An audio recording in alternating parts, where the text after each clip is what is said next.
নমস্কার, আমি বন্দনা। আমার কিচেনে আপনাদের সবাইকে স্বাগত জানাই। আবারও এসে হাজির হয়েছি স্বাস্থ্যকর একটি রেসিপি নিয়ে। আজকের রেসিপি সজনে ফুল ভাজা। এর জন্য আমি এখানে পরিমাণ মতো সজনে ফুল নিয়েছি। ফুল আমি ডাঁটির থেকে ছাড়িয়ে নিয়ে ও পরিষ্কার করে ধুয়ে নিয়ে ফিরে আসছি। কচি ডাঁটিগুলো আমি রেখে দিয়েছি।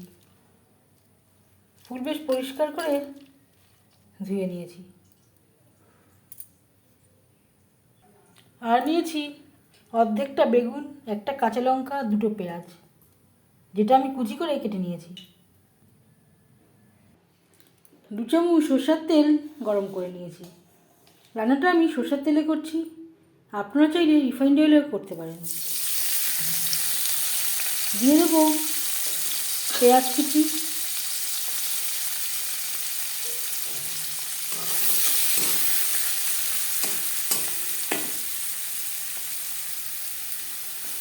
আর লাগছে,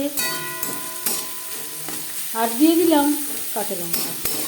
কাঁচা লঙ্কা আমি চিড়ে নিয়েছি।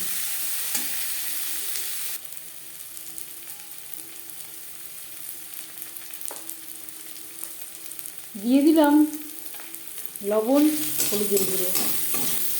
পেঁয়াজ লালচে করে ভেজে নেব।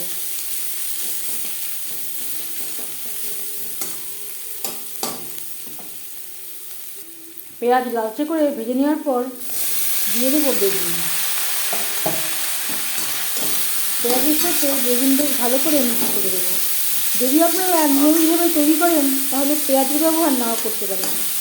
তখন অবশ্যই একটু জিরে ফোড়ন দিয়ে নেবেন। আলুর ব্যবহারও করতে পারেন। 3-4 মিনিট বেগুন ভাজা করে নেব,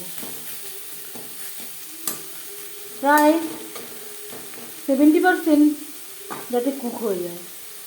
যেহেতু আমার বেগুনের পরিমাণটা কম, গ্যাসের ফ্লেমটাকে রাখবো লো টু মিডিয়ামে। 3-4 মিনিট নাড়াচাড়া করে নিয়েছি। এবার দিয়ে দেবো সজনা ফুল।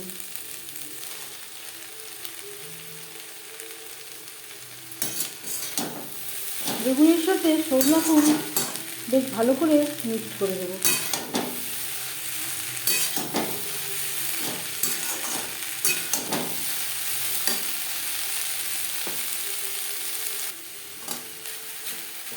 হাই ফ্লেমে 3-4 মিনিট নাড়াচাড়া করে নেওয়ার পর গ্যাসের ফ্লেমটাকে লোতে করে দেবো।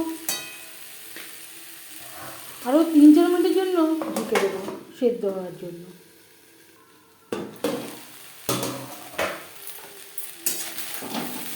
এর মাঝে আমি 1-2 বার নাড়াচাড়া করে দিয়েছি। সজনা ফুল ভাজা হতে একেবারেই সময় লাগে না।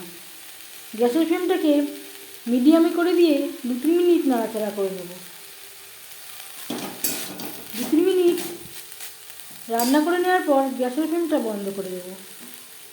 আর ঢাকা দিয়ে স্ট্যান্ডিং টাইমে রাখার প্রয়োজন নেই। সজনা ফুল খুবই নরম, ঢেকে স্ট্যান্ডিং টাইমে রাখতে গেলে জল বেরিয়ে যাওয়ার সম্ভাবনা থাকতে পারে। গরম গরম ভাতের সাথে সার্ভ করার জন্য সজনা ফুল ভাজা রেডি।